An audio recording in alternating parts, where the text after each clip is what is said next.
कितना भी पकड़ लो फिसलता जरूर है। ये वक्त है साहब, बदलता जरूर है। 94.3 माय एफएम से मैं हूँ विनी आपके साथ, और चलो आज कुछ अच्छा सुनते हैं। सुनाती हूँ आपको कपड़ों के एक व्यापारी राघव की कहानी, जिसकी जाने माने मार्केट में अच्छी खासी कपड़ों की दुकान थी और काफी सालों से वो कपड़ों के व्यापारी थे। एक समय तो ये आलम था कि शहर में किसी को भी किसी प्रकार के रेडीमेड कपड़े चाहिए तो पहले राघव भाई की दुकान में आया करते थे। उनके एक मित्र थे जो कि प्रोफेसर थे। एक दिन प्रोफेसर साहब का मार्केट के आसपास से गुजरना हो रहा था, तो उन्होंने सोचा कि चलो अपने व्यापारी मित्र से मिलता चलता हूँ। वो उससे मिलने के लिए उसकी दुकान पर पहुंचे। कुछ बातचीत चल रही थी, इतने में प्रोफेसर साहब ने कुछ नोटिस करा और राघव से कहा कि क्या बात है राघव भाई, तुम्हारी दुकान में स्टाफ भी कम नजर आ रहा है, स्टॉक भी कम नजर आ रहा है और ग्राहकी भी कम नजर आ रही है, सब ठीक तो है ना? तो राघव भाई ने बहुत ही चिल अंदाज में जवाब दिया कि हाँ, ये सब तो चलता रहता है, सब ठीक है। तो प्रोफेसर साहब ने कहा कि नहीं, तुम्हें ध्यान देना चाहिए, कंपटीशन बढ़ गया है, मार्केट बड़ा हो रहा है, तुम्हारे बिल्कुल आसपास कुछ और कपड़ों की दुकानें खुल चुकी हैं। लेकिन राघव भाई बहुत चिल थे, उन्होंने कहा अरे अरे, ये सब तो होता रहता है, कोई बात नहीं, चल रहा है, सब अच्छा है। प्रोफेसर साहब भी मुस्कुरा दिए और उन्हें न्योता दे गए कि संडे को प्रोफेसर साहब के घर राघव जी चाय पर जरूर आए। राघव जी ने कहा जरूर आएंगे। संडे को तय वक्त पर राघव जी प्रोफेसर साहब के घर चाय पर पहुंच गए।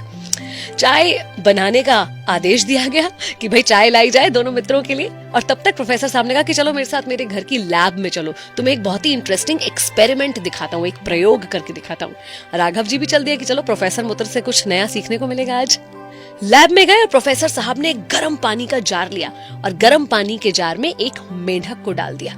जैसे ही मेंढक गर्म पानी में छोड़ा गया, मेंढक को गर्म पानी बर्दाश्त नहीं हुआ और वो छलांग लगाकर बाहर निकल गया। प्रोफेसर साहब ने कहा देखो, गर्म पानी में खुद को एडजस्ट नहीं कर पाया और इसने फटाफट बाहर निकलकर अपनी जान बचा ली। राघव ने कहा बढ़िया बात है। उन्होंने कहा अब तुम एक और एक्सपेरिमेंट देखो। इस बार प्रोफेसर साहब ने जार में सादा पानी लिया, नॉर्मल, जो गर्म नहीं था, नॉर्मल रूम टेम्परेचर का पानी लिया और उसमें मेंढक को डाल दिया। अब मेंढक बहुत कंफर्टेबल था उस तरह के पानी में, जो ना ज्यादा गर्म था ना बहुत ठंडा था, नॉर्मल सा पानी था और मेंढक उसमें कंफर्टेबल था। प्रोफेसर साहब ने उस जार को आंच पर रख दिया। आंच पर रख दिया तो पानी धीरे धीरे गर्म होने लगा। पानी का टेम्परेचर धीरे धीरे बढ़ रहा था और बढ़ते हुए पानी के टेम्परेचर के साथ मेंढक खुद को एडजस्ट कर रहा था। टेम्परेचर और बढ़ता गया, मेंढक खुद को एडजस्ट करता गया। बढ़ते बढ़ते बढ़ते टेम्परेचर बहुत बढ़ गया और अंत में मेंढक मर गया। मेंढक की जान चली गई।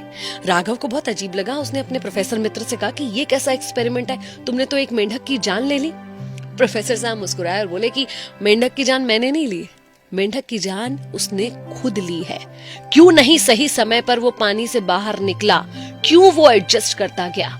एडजस्ट करते हुए उसने अपनी सारी एनर्जी, सारी ताकत सिर्फ एडजस्टमेंट में लगा दी, अपनी बॉडी को पानी के बदलते टेम्परेचर के अनुसार ढालने में लगा दी कि जब कूद के बाहर निकलने का मौका आया तो उसमें इतनी ताकत या इतनी एनर्जी नहीं थी कि वो बाहर निकल पाता।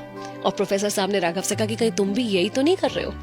ऐसा ना हो कि एडजस्टमेंट करते करते, खुद को माहौल में ढालते ढालते जिस दिन उस माहौल से बाहर निकलने की नौबत आए तब तक तुम में शक्ति या ताकत ही ना बचे। हम सब कहीं ना कहीं, हमें पता भी नहीं चल रहा होता कैसे कब खुद को एडजस्ट कर रहे होते हैं, कोई घर में, कोई परिवार में, कोई बिजनेस में, कोई ऑफिस में। कई बार ऐसा लगता है कि हम एडजस्ट कर रहे हैं क्योंकि ये तो पार्ट ऑफ लाइफ है, लेकिन ये ध्यान रखिए, एडजस्ट कीजिए मगर हद से ज्यादा कभी मत एडजस्ट कीजिए।